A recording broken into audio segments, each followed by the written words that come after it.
To say that the Razr Ultra 2025 took me by surprise is a bit of an understatement. The phone is currently the most powerful flip phone on the market, boasting specs that rival even more traditional premium flagships such as the Galaxy S25 Ultra, and with a price that matches Samsung's top tier of the line model for 2025, Motorola seems to have a lot of confidence in the Razr Ultra 2025 following the line's success in recent years.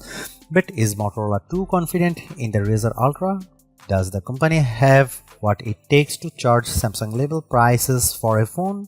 I have spent a month with the Razr Ultra 2025 and I'm happy to say that Motorola has given us a flip phone that feels so close to perfect, if not for a few quirks.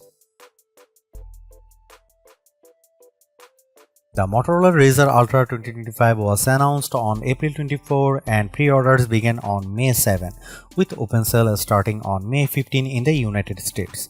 Two configurations are available: 16GB plus 512GB, which cost is $1,299 and 16GB plus 1TB, which cost around $499. The phone comes in 4 different color options, courtesy of Pantone, Scarab, Rio Red, Everett and Mountain Trail. Availability will depend on the retailer and carrier. If you have followed the Razr series for the past few years, then the design of the Razr Ultra 2025 shouldn't surprise you. It looks nearly identical to its predecessor, which in the case would be the Razr Plus 2024, sporting the same curved frame, rounded corners and massive cover panel.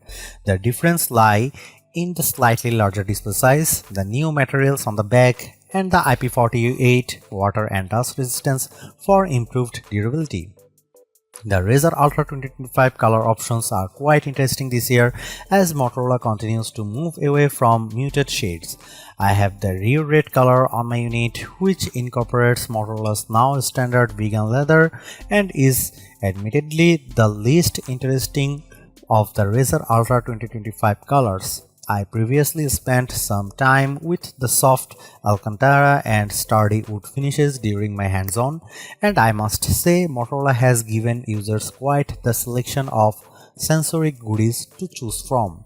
I also like that Motorola switched from a glossy frame to brushed metal as it gives the overall design a rustic sheen.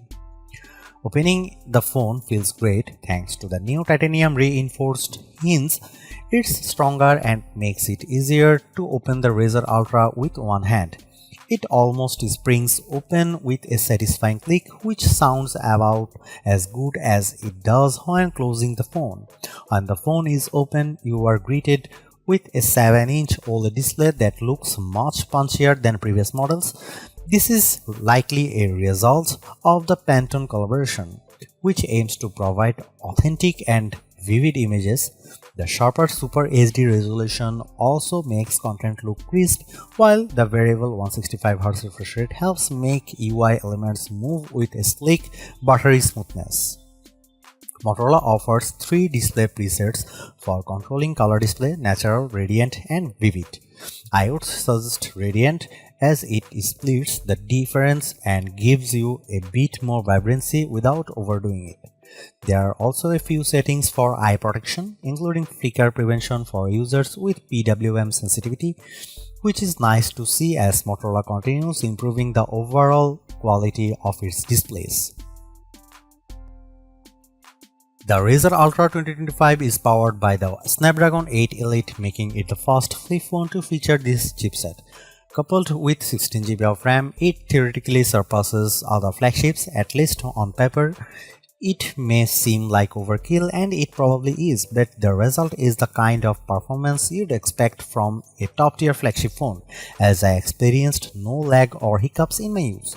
Unfortunately, the Geekbench 6 scores don't really reflect this. It scores lower than the last year's Z Flip 6 and Razr Plus 24 in single-core tests, although it performs significantly better in multi-core tests. My guess is that Motorola may have adjusted the clock speed of the prime cores to help with thermal management, as flip phones tend to get quite warm in the top half when overworked. I don't put much stock in benchmark tests, and my real-world use of the phone has proven to be quite exceptional. That said, if you do care, then it's certainly something to consider. The rather large 4700 mAh battery should help offset the more powerful chipset and high-resolution display. So far, I have no complaints about battery life, and the phone can easily get me through the day, although I haven't managed to get much more than that. Will usually have to top up while I sleep. Fortunately, power users will appreciate the 68-watt charging, which fully charges the phone in approximately 40 minutes. Although I haven't been able to test out the top 30-watt wireless charging speed, as all of my chargers top out at 15 watt, it is good to see a company in the US moving the needle on charging speeds aside from OnePlus. Lo and behold, the Razr Ultra 2025 takes great photos from the primary sensor. Even at 2x zoom, the colors feel much punchier than I'm used to seeing from Motorola, which is likely a product of the Pantone collaboration. Dynamic range also feels improved during the day, with better handling of low light and nighttime images. The result is images that feel more Samsung in terms of color and saturation, while the added depth and definition remind me a bit of a Pixel.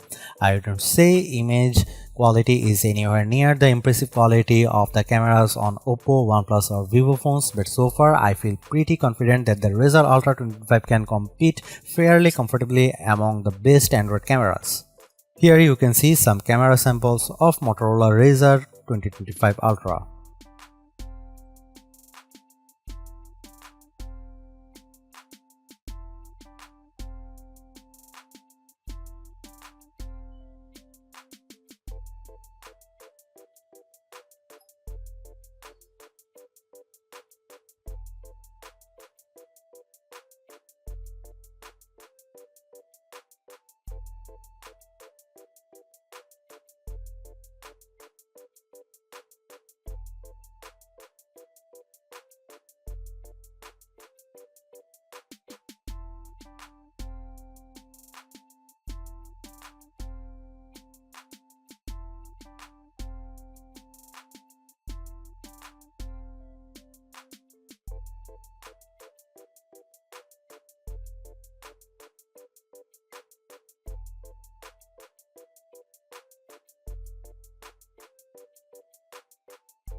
The Motorola Razr Ultra 2025 actually delivers. It's easily the most stylish phone out there, no matter your color or material wise. It's also finally caught up to the big players with zippy performance, stellar battery life, and cameras that are no longer just an afterthought. That astonishing cover display seals the deal, making this phone more than the sum of its undeniably snazzy parts.